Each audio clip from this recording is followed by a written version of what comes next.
part of this. There's nothing more powerful in our democracy than an educated voter, right? In 2018, Sheriff Swanson started the I.G.N.I.T.E program. At that point, he committed to changing our jail from incarceration to education. And it's such a huge proponent is your right to vote. It doesn't matter if you're Republican, it doesn't matter if you're a Democrat. What matters is that you get the education and you understand your rights. And in Michigan, you have a right to vote, right? We all know that in our jail, you are innocent until proven guilty. You have the right to vote. And being informed about that vote is so important.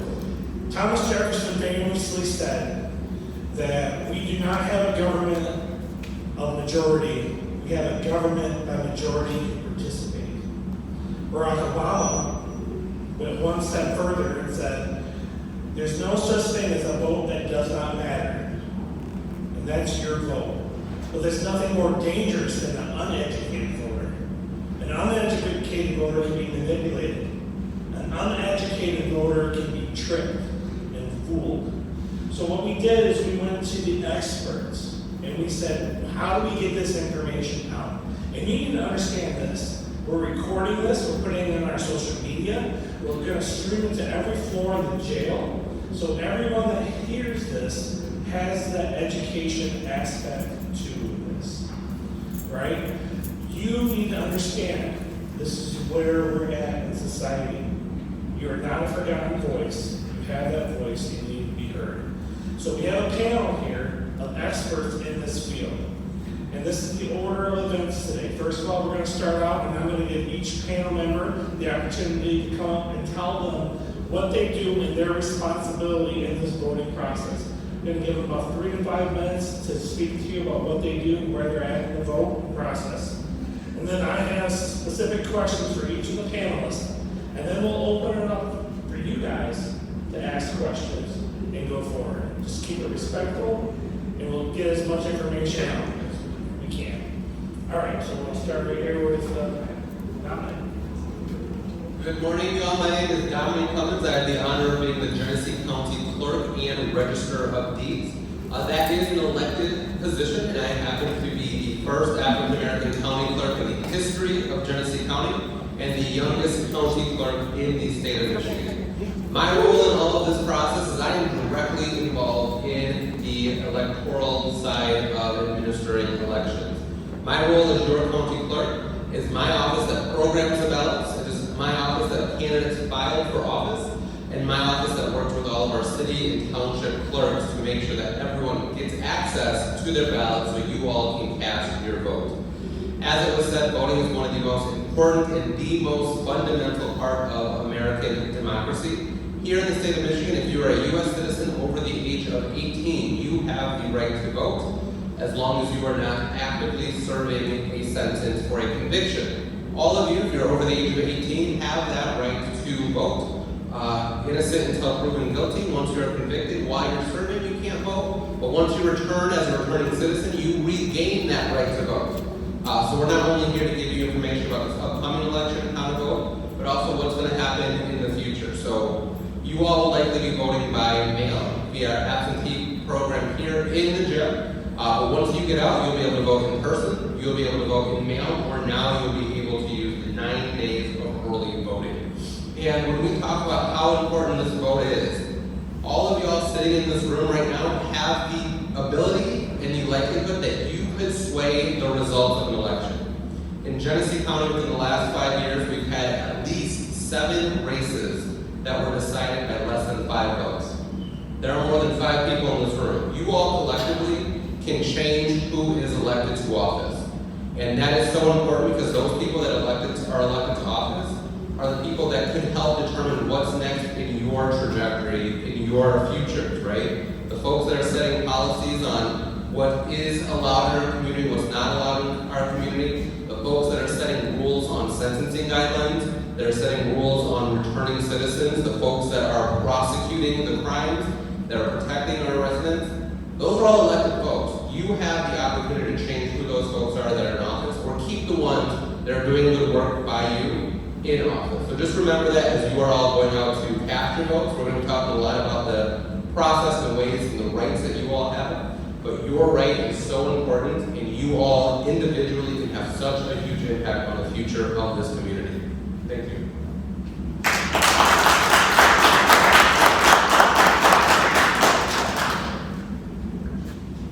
Hi everyone, thank you for having me here today. My name is Mackenzie Walz. I am the Elections Protection Council at Promote the Vote. Promote the Vote is a nonpartisan, nonprofit organization committed to ensuring that every eligible Michigander is able to exercise their right to vote equally and fairly. In terms of the electoral process, I'm on another side of things than Genesee County Clerk, so as a nonpartisan nonprofit, we help, among many things, educating voters. So we'll put together a lot of resources for voters to help them understand what their rights are. A couple of those, MichiganVoting.org, as well as the 866 Article Hotline. We're a part of both of those to help ensure that Michiganders have the right knowledge that they can cast their vote. So I'm excited to be here today, and I will pass it on over.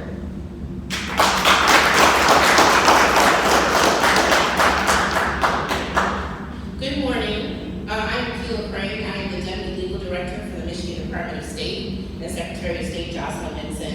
I'm really excited to be here today to talk to you all about the mechanics of voting and how you can have your vote heard.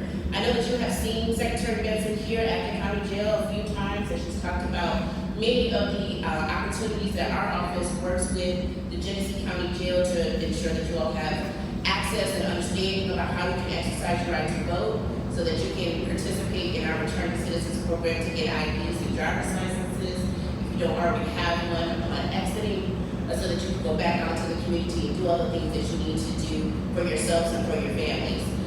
Participating in our democracy is crucial to that. Not just voting for the person, but making sure that you're holding those elected officials accountable. But voting is a part of that circle, and it's important for you all to not only participate in democracy, but also be educated about how to participate in our democracy. So we're really excited to be here to talk to you about those aspects and to answer questions that you all may have. We know that 2024 is a big election year. We know that we'll be electing the President of the United States, but there are many other offices that are up for election this year, like the United States Senator that represents Michigan, many of all of our House legislative districts, both on the congressional side as well as in Lansing, are up for grabs, and other county and local offices are going to be elected this year. And you have the opportunity to determine who is going to be sitting in those seats. I know that some folks believe that politics doesn't really concern me, but let me just tell you, from the time that you are born to the time that you pass away, there's a person that's either elected or appointed by someone who was elected that has a determination about everything through that line. And so it really is important for you to engage with and participate in our democracy, and I would love to help you as you do that, not only while you're here, but when you return back into the community so that you can empower your family and your friends to participate in our democracy. So thank you for having me.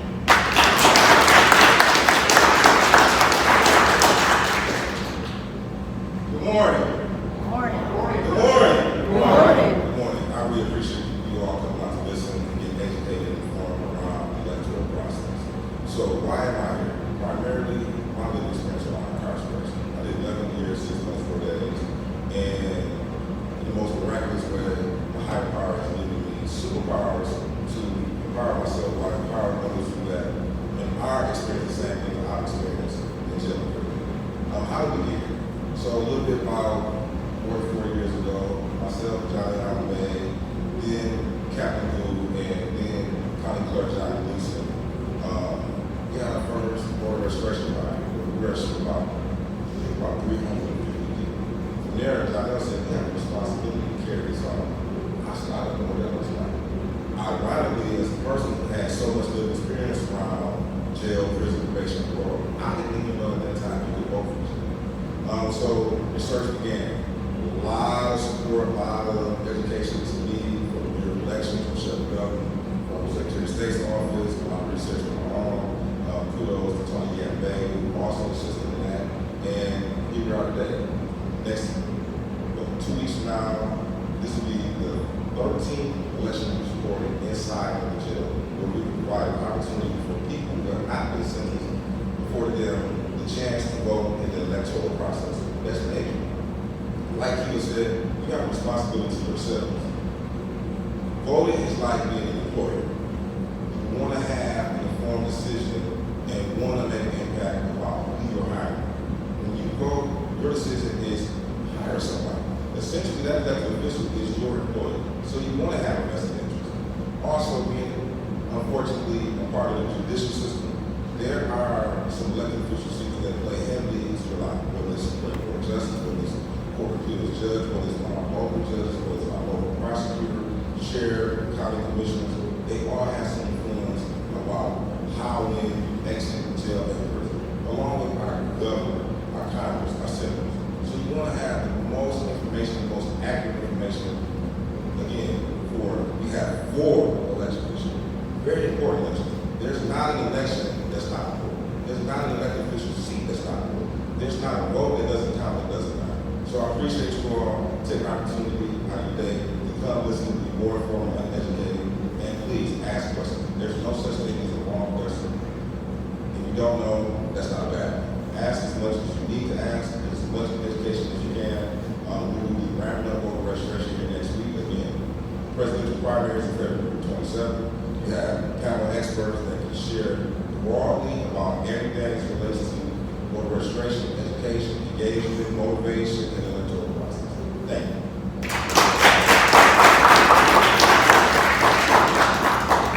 Good afternoon, gentlemen. My name is Patrick McNeal, North Flint to the death of me. I'm sorry, I just had to say that. That's what I am, man. I can't help it. If some of y'all went to school here, I went to Northwestern. So for those who live in the dub, I'm sorry for everybody else. There we go. I knew I had a wildcat in here somewhere. So my job is almost like what Percy is doing, but I do it outside. I work for a group called the North Flint-Neighborhood Action Council. The North Flint-Neighborhood Action Council is made up of block clubs, neighborhood associations, organizations, and residents who are desiring to see something different happen in North Flint. A lot of times, a lot of stuff is done to us, never done with us. And I'm a believer that the person closest to the issue is probably the one closest to a response that can bring about the change that we need to see. We have 2 mottos that we play with. The first one is, nothing about us without us. You can't say you care about me and you haven't actually anything about how I feel about a particular topic or something else. The second one is we try to give voice to the voiceless and audibility to the hearing impaired. Because there are a lot of people who look at you, just look at you, and decide that you ain't worth listening to. That ain't me, that ain't who I am, that ain't how I was raised. So the way I see it is, if you're breathing, you're worth listening to. Hell, even a donkey can get it right sometime. And so we just really have to be caring enough about what's happening, not only when you're in here, but more importantly, what happens when you leave. So we do this through civic leadership academies that we do with young people, that we do with adults. We do this through voter education. We do this, we work with Mackenzie on being poll monitors, making sure that everybody can come to the polls safely and handle their business, because y'all know in this day and time, things are a little different than what they used to be. We also try to get people to engage with the city clerk and become an election worker, because we need younger people doing this. We can't have everybody 80 doing the polls. So we need some folks who ain't scared of the telephone, technology, the internet, the web, working there and helping us out to do some of this stuff. So it's my responsibility, like I said, being born and raised here, to try to see what we can do to have an educated electorate, because we can't talk about problems if we're not willing to deal with what we have. Fair enough? I look forward to answering any questions y'all have. Appreciate you.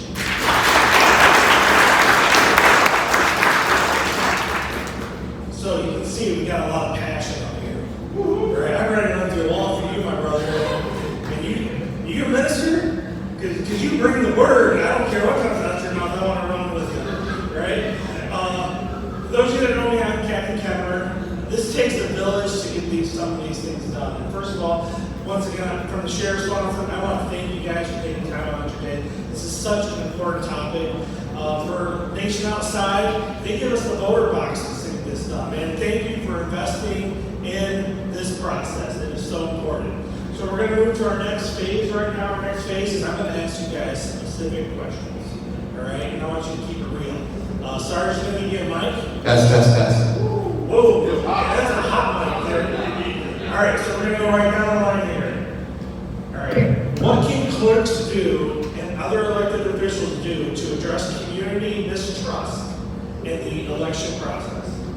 Absolutely. So there is a lot of mistrust in our election process, and most of that is unwarranted from misinformation and fake news. The truth is that our election process is safe, it is secure, and it is our role to make sure that every eligible voter has the right to vote. And we need to be making it as easy as possible for those voters to vote. In Genesee County, if you cast your vote, if you cast it in a voting machine, you'll notice when you fill out that ballot, there's a barcode on the side of the ballot. Every single one of our ballots in the equipment is programmed by the county clerk's office. What that means is when you hear the stories and the rumors about ballots being bussed in on trucks from other states, other countries, other cities, it is actually not even possible because our ballots are programmed in a way that if a ballot even from Detroit that was programmed by the Wayne County clerk, the Detroit clerk, wouldn't even be read in our machines because they are programmed locally. And there's all of that sort of misinformation that's happening. We have so many steps, audits, reviews, public accuracy testing that proves time and time again that our elections are accurate, they are safe, and that they are secure. My role as county clerk is not only to ensure that those things are happening, but get that information out there. We're doing public forums, we partner with a lot of our community organizations, we go out to the schools, the senior centers that are here now, to share that information, to post that on social media, to have conversations with our partners in the public media, to give out that information. As clerks, it is our job to protect the election. As voters, as informed citizens, it is your job to challenge the misinformation that you see, to think critically about the information that you're receiving, and to source check. If you hear something that's coming from a reputable source like the local media, MLive, ABC 12, and they're giving you sources of information, that's usually fairly accurate. If you're seeing a story posted on social media or coming from a tabloid or a national organization that calls themselves a news source when they're really entertainment, double check that because that may not be true, that may not be factual. And again, it gets stressed enough. Our elections are safe, our elections are secure, our elections are accurate. And as I wrap up, because I think something was missed by Patrick over at the end, he was talking about high schools, and he did mention the best high school in the city of Flint, Flint Southwestern. Go next.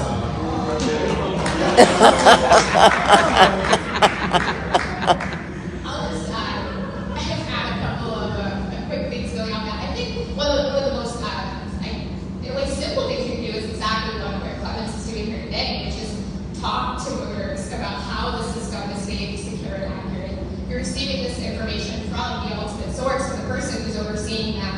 I think that can help dispel some of the misinformation. And also what was mentioned was, where our elections on the election day, early voting, they're run by your neighbors, your everyday people. And I think that making sure that we're recruiting a broad array of poll workers that represent our communities is another really important thing. That when you walk in to vote, you should see people that represent your neighborhood, your community. So those are some things that I think that clerks can do every year to help make sure that any misinformation is dispelled. That wasn't even your question. I'm going to give you your question. I'm sorry. I just wanted to, in a way, acknowledge that he's doing it right here today by being here and talking about that. And let's be clear, it doesn't matter what high school you're from. We're all about unity here. That's how riots start out.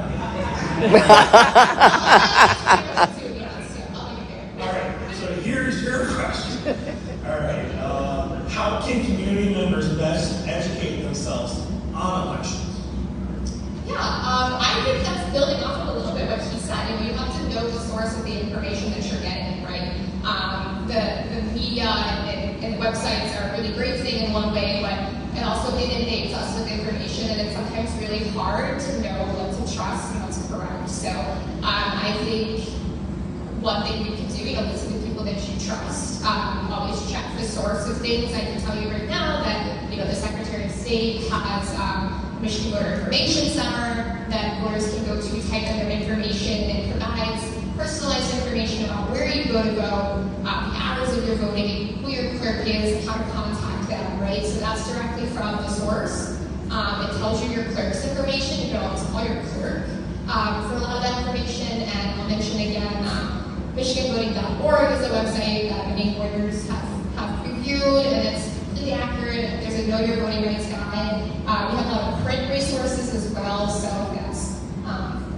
Any information that you might want from them, I'm sure I can get to Percy. Here's how I look at it. At the end of the day, you have to know what your values are, right?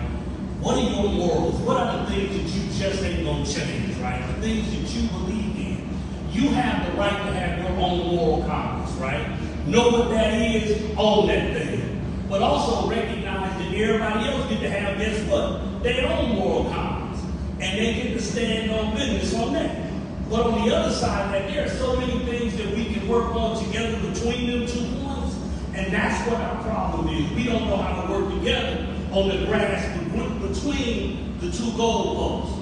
And I think if we can figure that out, if you can find the candidate or the person who is willing to work between those, that's when we'll see things done. Otherwise, we're going to end up and we'll argue, and then the folks who are suffering will still be suffering.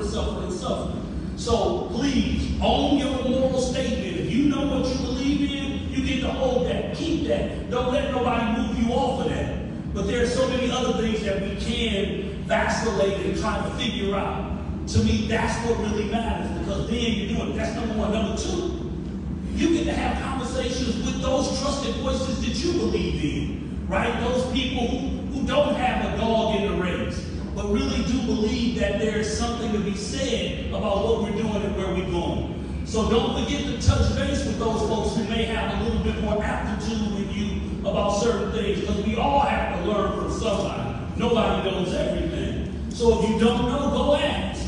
And then use that to help you formulate what works best for you. Because nothing is going to be perfect, and nobody is going to do it like you except you. There you go. All right.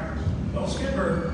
All right, here's your question. What are some of the most general information necessary to understand elections on this local, state, and federal level?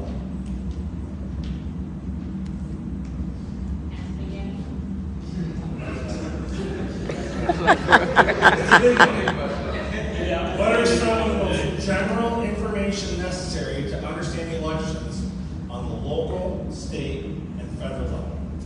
I get that hard question. So I'll answer it like this. You need to kind of separate 2 different things about how elections operate versus who is being elected, right? So there's how elections operate. So understanding about how people can get registered to vote, where do you get registered, how do you get registered, how can you apply for your absentee ballot so that you can vote, when does that absentee ballot need to be submitted into your local clerk's office so that you can make sure that your vote is counted, the mechanics of that part, because if something is in error, it can jeopardize whether or not the vote is actually counted, right? So you need to make sure that you get your ballot in by, come on, help me, clerk, Friday before 4 o'clock. February 23rd, if I'm not mistaken, 24th. So you want to make sure that make sure that your application is in. You need to make sure that your ballot is back to your local clerk's office by 8 p.m. on election day. Make sure that it's signed. There's a part of the envelope that is signed that you have to sign it. So you want to make sure that all of those I's are dotted and T's are crossed when you make your selections for each of the elections that you're participating in. Those are the mechanics of how elections work, right? And then you're talking about elections on who you're voting for. So on the federal level, you have the president and the vice president. We're going to be, when you're talking about the president, your primary coming up at the end of the month, you're selecting if you're going to the president and the vice president on either the Republican or the Democratic side. In August, we will have the state primary, so all of the statewide elected officials will be up on that primary. So all the way from the local level, on the county level, the people that will represent you in Lansing's from your House representatives, as well as your congressional members. Every 2 years, we elect our members of Congress as well as the state House races. All of those people are going to be elected. You have the primary in August, and then you have the general election for everybody in November. So you need to know both how do you vote, and then as well as who do you vote for. And then on the piece of the education, I would go to places like michigan.gov/vote. You can go to Promote the Vote. You can go to the League of Women Voters to educate yourselves on who is running. So when you know the categories of races that are up for grabs at the election, now you need to figure out who is actually running for those positions and what do they stand for. Does that align with what you stand for? And like pick apart those candidates so that you can make sure that when you cast your ballot, you're casting it for the person, not just who you know people's names, but who actually aligns with the values that you support. All right, thank you. Just to be clear, Percy picked the questions. So if you're upset with your question, Got it. all right. Those were the two here, but they don't say. Yeah, watch the question Percy gets now. All right, Percy, why is it important to develop access to voting for people in jail? Good question. Good morning. So first, let me talk about the pockets of people who are not well supported around the electoral process. So when you look at people in hospitals during an election who don't have the most appropriate access to electoral piece, when you talk about our homeless population, you talk about our youth groups 18 to 24, whether they're in detention centers, high school, colleges, universities, or job corps centers. When you talk about our elderly population who are in nursing homes and senior citizens homes during elections. We also then talk about probationers, parolees, as well as people who reside in jails in Michigan who have not been sentenced, who have the constitutional right to access the electoral process. So all of these groups don't have the most appropriate education, engagement, access to registration information to make an informed decision that's specific for them. So why is it important for, and did I hear the question correct, Captain? Why is it important for people to vote in jail? Why is it important to develop access to voting for people that are in jail? So that same level of access that doesn't exist for those same pockets and groups that I mentioned, it's important that for anybody who is an eligible voter in Michigan or across the country to have access. It's the constitutional right that is not removed for somebody who is resting in a jail in Michigan who has not been sentenced. Again, it's a constitutional right. It's a nonpartisan constitutional right. Because you're in jail, you have not been convicted, you have not been sentenced, you're going through pretrial service. It's important in the same way, those same pockets of groups, again, our homeless population, probationers, parolees, youth groups, people in hospitals, as well as our elderly and senior citizens in the system of home. It's important to provide access for all those groups that unfortunately doesn't exist to the most appropriate level.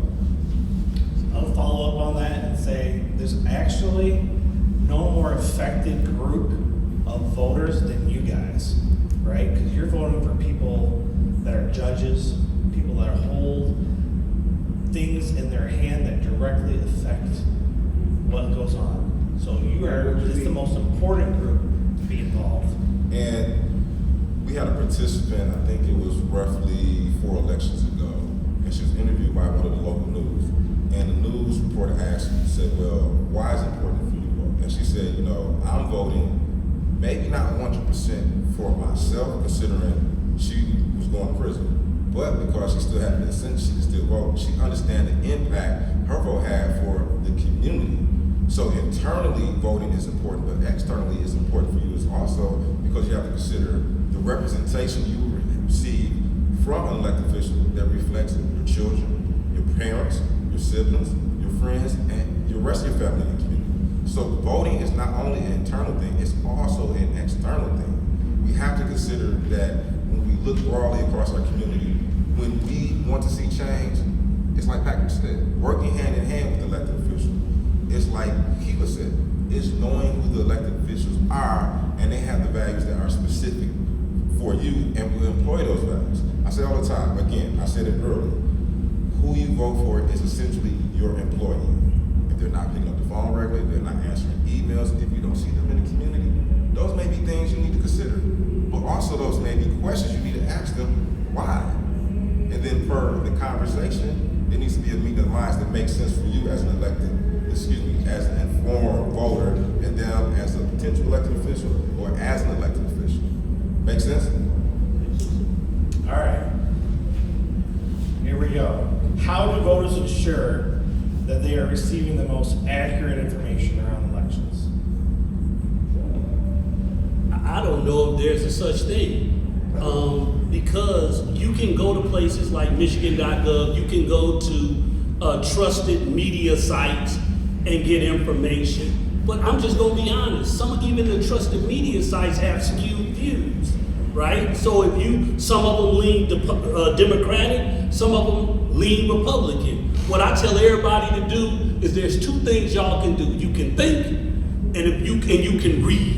Read as much as you can about the issues that are important to you and the issues that they say are important to them, right? Don't just take one statement and say, yep, I'm going for this person. No, find out for yourself, educate yourself, and that way nobody can take that away from you. Then guess what else you can be? Now you can be the trusted voice of saying, man, you know what, this, and this. I'm not trying to get, because I really personally don't care who you vote for. I just need you to vote, because I trust the community to make the best decision, and I can live with the decision as long as we made it. I don't like decisions when other people who don't care about us make them for us. And I think that's why it's so important that we play. Again, AI is out here now. You got a bunch of deep fakes that's out here. Some of us get our news off of TikTok. Some of us like getting our news off of Instagram, Facebook, wherever you get it from. A lot of times those things be skewed to a particular point of view. You can hear what they're saying, but don't take the short form of nothing. If you have to, watch the whole video. So that way something can't be taken out of context. So for me, the only way that you'll know that the information is good is you've done your own homework, you've done your own research, and you've decided that, okay, I can live with what this is. Because there's no one person who's gonna give it to you. You gotta do that one on your own. All right, so we're gonna open up the questions right now, and then whoever has an answer to those questions, just pass the mic down. Anyone have any questions about voting rights, voting process? In the back. Just stand up and speak real loud. I can't get back here. I heard I was saying, like, you ain't been to nothing, you still vote. I took a plea recently, so can I still vote? So the question was, he took a plea, he hasn't been sentenced yet. No. Can he still vote? 100% yes. You can vote from a jail in Michigan if you have not been sentenced, regardless if you've been convicted. So because you have not been sentenced, you can still vote absentee ballot. I want to add to that as well. So once you've been sentenced, you lose your right while you're serving a sentence in jail or prison. So I don't know the details of the plea, but if you will be released at some point, like serving probation or parole or something outside of the jail or prison, even if that's part of your sentence, like you can vote then. It's just if you're serving the sentence in jail or prison. So one of the things, Percy and I, we work with a lot of people when it comes time for actual voting. And one of the questions is in Michigan, sometimes we vote Republican if we like some conservative person, and sometimes we vote Democrat. Like you'll have someone who will vote Democrat for president, right? And then they'll see someone that they like that's a conservative vote, and they just want to know that understanding from perspective of what Michigan does, because some places it's a straight ticket. You hear that, and we just want to make sure that we are clear on what that actually means in our state. So that's a really good question. So this year in Michigan, in Genesee County, we have 4 elections. We have an election coming up in February. That is the presidential primary election. In Genesee County, the only thing on your ballot in February is the candidate for President of the United States. In the February ballot, you will choose Do you want to vote for the Democratic candidates or the Republican candidates? There are 3 Democratic candidates on the ballot for president, and there are 6 listed Republican candidates on the ballot, while a couple of them have dropped out. You will make your request that I want a Democrat ballot or I want a Republican ballot, only for the February presidential primary election. If you choose a Republican ballot in February, that does not mean you can't vote Democrat later on in the year. That's just for February. In May of this year, we have some local school board races at 70% of the county and a couple of recalls in the city of Flint. Those are non-partisan races. The school district millages are yes or no questions. The Flint City Council candidates are non-partisan. You will pick who you want for that seat if you live in that district. In August, we have our primary, our state primary. On that ballot, it'll be one ballot. One side of the ballot will be all of the Democrats. One side of the ballot will be all of the Republicans for the same office. In August, you have to choose to vote on the Democratic side or the Republican side. You cannot vote on both sides in August because it is a primary. But then when you get to November, the big election, the presidential election, when the final vote for the president, all the way down to your county commissioner, everything in between, that November ballot, you can vote for a Democrat for president, and then you can vote for a Republican for a prosecutor, and then you can vote for a Democrat, Domonique Clemons, for Genesee County Clerk, and then you can vote Republican for your commissioner. You can cross your ballot in November, so that is the only time you can cross your ballot. And for all of you that are voting now while you're in the jail, you will be voting at your last permanent residence that you had before you're being housed here in the jail. So the vast majority of you are going to be voting in Flint. The Flint elections are in different wards, so some of you might have different ballots. But come February, all of the ballots are pretty much the same. The rest of the year, it'll be specialized to where you specifically are registered to vote at. All right, another question, right here, stand up. So, I understand all Michigan stuff, but I'm an out-of-state resident. Is there any way that I can vote for the presidential stuff in February? He's an out-of-state resident. Oh, Is there a way for him to vote for the president since he's in jail in Michigan? Correct. Yeah, that's a great question. No, so you would have to look at what your state of residency allows for you to vote, but you wouldn't be able to vote in our primary. You would have to vote in the state in which you reside's primary. So if your state, so say, I don't know, say you were from Ohio. If Ohio allowed, right, correct. However, I should have picked a better state, sorry. But nonetheless, our friends from down south, if they allow folks to be to vote while incarcerated, then you have to figure out if you can get an absentee ballot so that you can vote in their primary. You wouldn't be able to vote in ours in Michigan. Can I have that absentee ballot sent here to the county jail? If they allow people to vote while incarcerated in jail, then yes, you can have it sent anywhere. Even for Michiganders, if a Michigander is a snowbird and they live in Florida, we can send a ballot to Florida because they're still a Michigan resident, but they are currently located in Florida for the time being.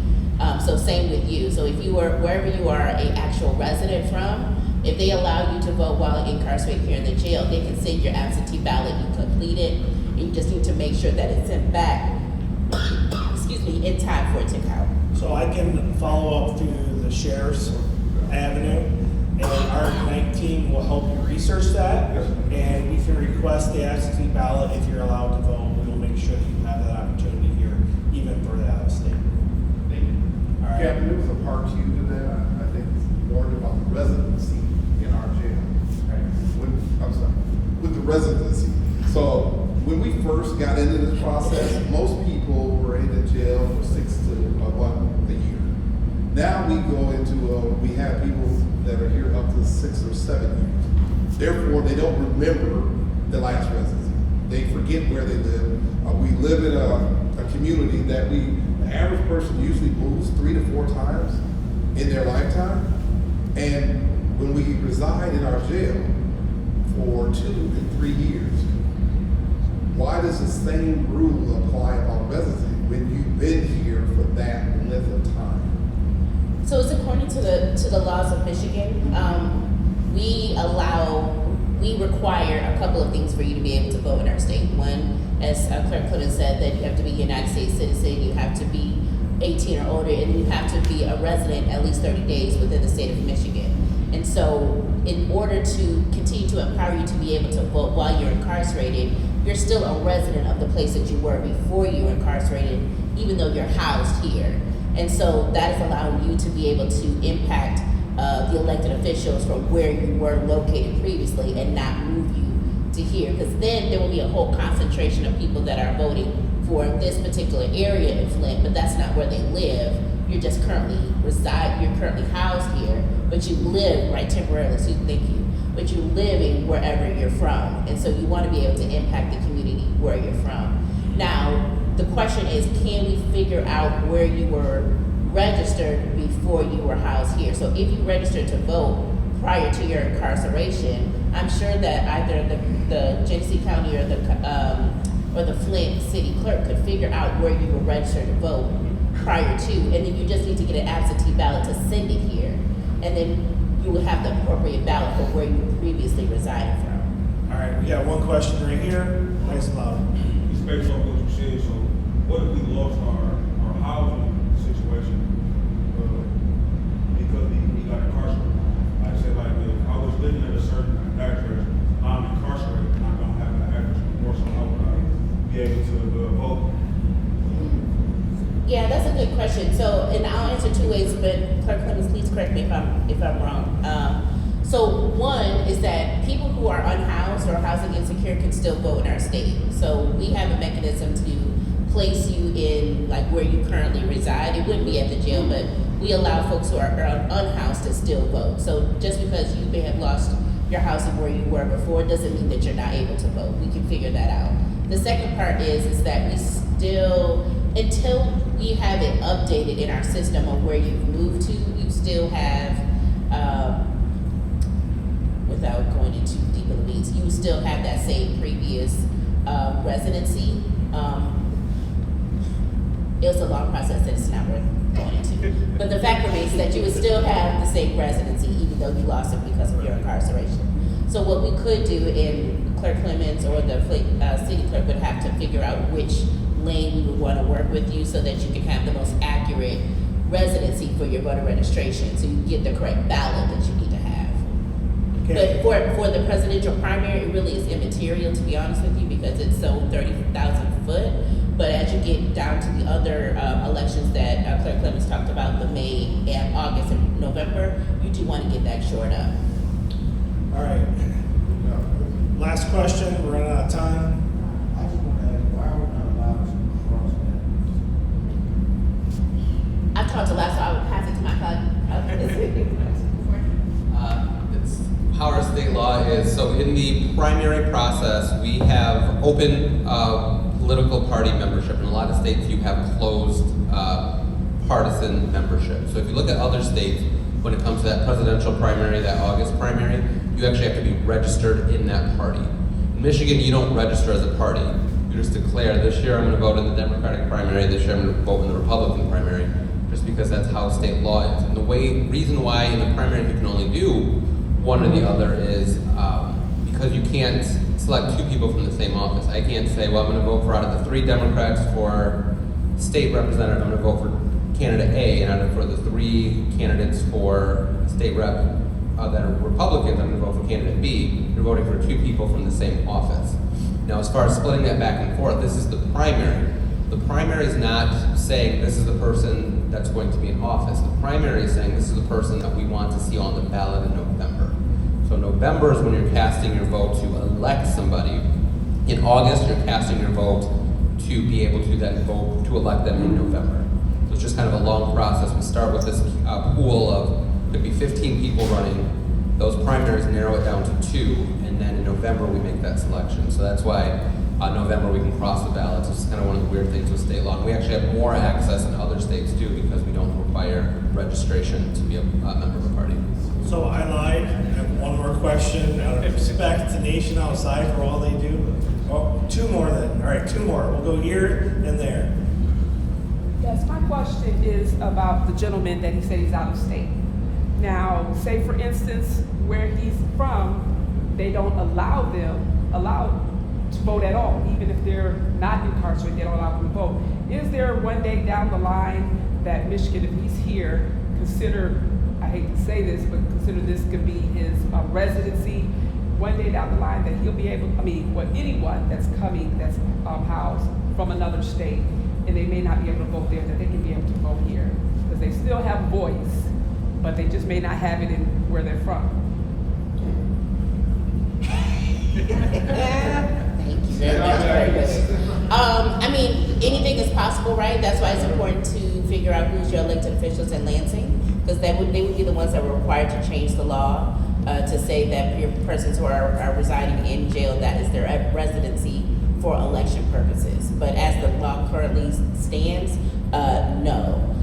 It's a broader conversation about felony disenfranchisement generally, right, that I may not be able to get into in my current position, but certainly is something that when you're looking at who is running for office on congressional levels, that might be a question that you ask them, because felony disenfranchisement is an issue on the congressional level, but it's also a state-by-state issue. And while Michigan could do more for people who are incarcerated, we are much further than many of our sister states, allowing people who are residing in jail to vote. All right. Can I add to that real quick? What's that? Can I add to that real quick? Yes. Just because I know in the circles that I'm in that I don't hear the question being asked of your elected officials or when you're going to your candidates. How do you feel about jail-based voting? We're not asking that question, and we need to be, so we can get to the end-all, be-all, getting these changes made. So when you're talking to your loved ones that are out there, and when you're in here, we need to be asking that question. We all need to be doing that, and we're not doing that enough. Do you guys have any literature that asks that Yes. we should promote?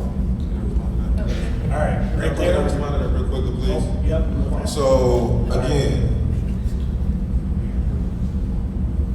putting a little different spin on what Bonnie said. Okay. Again, voting from jail is, for people who have not been convicted, is a constitutional right. Right. That's not a personal feeling, whether I'm a community member or whether I'm an elected official, it's a constitutional right. So posing the question, I think it should be posed differently. Not how they feel, Right. but looking at their responsibility Okay. in providing access that is not lost Perfect. because it's a constitutional right. Good Just job. a different twist on that. Thank you. Percy, Thank is you. that a United States Constitution right or a Michigan? We're just talking about Constitution? Michigan. So we're talking about, again, Michigan, for people detained in jail who have not been sentenced, has the constitutional right to access a ballot. And thank you, Mackenzie, for, I didn't elaborate, but also, as a convicted felon who is in the community, you can also vote when you're on probation and parole, once you're back in the community, after you've discharged probation, parole, while you're on probation, parole, in the community, and in the community as a convicted felon. All right, last question, my man. My question is for John Percy. I've asked Percy about getting information on the candidates that we can vote for. So this is a suggestion because, like, we can read printouts, but I think if we have more of like a night class where we can more discuss and talk about the candidates that's in all 4 elections, and we'll more understand, we connect with who we want to vote for. And our resources is cut off for us being here. I'm gonna touch base on that real fast, and then I'll let Percy follow up with me. So, it's a novel idea. Not all ideas come from the people that work with us. That is a killer idea. An uneducated voter is a dangerous voter, to be honest with you, right? So to get our education to you, that is something that we have done. And we're gonna continue to do and expand upon that. We are the only jail I know of that brings in candidates to have a forum like this where you get to ask them questions, and we're going to continue to do that. Now, I can't imagine President Obama coming here or Biden coming here and having you to ask those questions. But we're going to get you as much information as we possibly can, and having a night class for that is a phenomenal idea, and that embodies the I.G.N.I.T.E. philosophy. Percy. So one of the things we've done, and I think there's at least a handful of participants who engaged, probably at least Mr. Brewer. So education is somewhat nil as it relates to, honestly, electoral process, to an election. You know, for most people, how we inform, educate ourselves is going to a Secretary of State's office, going to a county clerk's office, going to a city clerk, and or looking at social media, or going to Michigan.gov, or these different websites that are sometimes very accurate, sometimes in the middle, sometimes not accurate at all. But unfortunately for a participant who resides in jail, they don't have that same access of information. So not only do I give our statewide voter guides, local, city, county voter guides, as well as national voter guides, one of the things we worked on, I had an epiphany one night, I said, why don't we bring the candidates to the jail? So unfortunately, fortunately you weren't here, but unfortunately now you're here. Now we have a presidential election. I would say at some point we will have two presidential candidates having some type of conversation forum in our jail. I'm going to speak it into existence. But in the past, we've had, our last was meet the judicial candidates. We had 2 people campaigning for a local 7th Circuit seat. We had 3 of the people campaigning for the Michigan Supreme Court. We had 3 of the 5 people campaigning for Michigan Court of Appeals. So the big thing was that they had an opportunity to come communicate about their agendas, ideas, visions as potential elected officials to our population of eligible voters in the jail, but they also spoke to a population of people in the jail who had a more vested interest in these people becoming elected officials. Why? I'm so far and retired from the judicial system. Those days are over for me. Because unfortunately, everyone in this room is in the judicial system. It is very important for you to understand who, why, what you're voting for as a Supreme Court justice. Who, why, what you're voting for Michigan Court of Appeals. Who, why, what you're voting for the prosecutor's office, for a circuit or a district court seat. So those seats are very important to you, and more important to you as participants going through the judicial system than anybody else in this room. So yes, we have done those type of forums, and we would like to see them more consistent in the jail, as well as more consistent in the community. One of the issues why people do not vote, not the only issue, is lack of familiarity with candidates. They don't know who they vote for. Until they see the name on the ballot, some voters, that's the first time they've ever seen that name. So how do I go to a ballot and say, okay, I have this person, this person, this person, I've never met them, I've never seen them, how do I vote for them? So we collectively need to do a better job as encouraging our people who are campaigning to get out to the community, get out to the public, let the public know them, let the public understand where they are in thinking and ideas and creativity to better our communities across the board. And a follow-up down here. One of the things that you have to be mindful of is a lot of organizations that do some of this work are 501c3s. That means that they can't actually pick a candidate. They can only inform you about what the election is. I really like your idea, and I love the fact that you just gave Percy and John Hill another job, so that they can literally just help y'all gather the information to make a quality decision. Oh, I'll tell them in a heartbeat, they got a new job. Congratulations. We still in the community, we can communicate. Right. So a lot of us retain information better by communicating And see it. together. So I thought a class would be better. I like that. And one of and let me also share, because you have asked, and quite a few participants asked, our jobs are my job is nonpartisan. So that means I can never say, this is who I think we should vote for, or this person is who I think we should. It's my responsibility to give you the information and education, give you all of the information and education, so you can make the best and most accurate, informed decision and vote for yourself. All right, great, down here. If I take this off, then I can tell you something. So the one thing that I'll add to that, I think John Hill and Percy and the sheriff have done a great job in the past at bringing candidates here to the jail. And they, in their official capacities and the nonprofits that they partner with, they make that ask to bring candidates here to talk to y'all. And we've talked a lot about information, and there's only so much information that's out there. And as these organizations are inviting folks, and you're hearing from candidates, take a look at that room, right? If they're inviting candidates to show up, your state representative, and there's 4 people running, and 2 people show up to that event, that also is information for you. Look at who's showing up. If they care about your vote, if they care about this population, they're going to show up and have that conversation with you. Part of the information that they're providing is if they choose not to show up, they're choosing to say that you're not important enough for them to get your vote. That's part of that decision-making process too. So take a look at who shows up when they host those types of events. Who's here having those conversations with you. That's your like fourth one last thing. Church. One last thing. So also one of the things we're starting to look at, having conversation with people in this group and some also our attendees, is that looking at our next forum, town hall meeting or session, whatever, is more geared to what are the responsibility of some of these elected seats as it relates to an election. What is the responsibility of county commissioners or a city council or the mayor or the governor, lieutenant governor, or the Bureau of Elections? So not only the people, but also agencies, and what is their roles and responsibility for the community and their roles and responsibilities around the electoral process. All right, thank you guys so much. Thank I know y'all for having us. Sheriff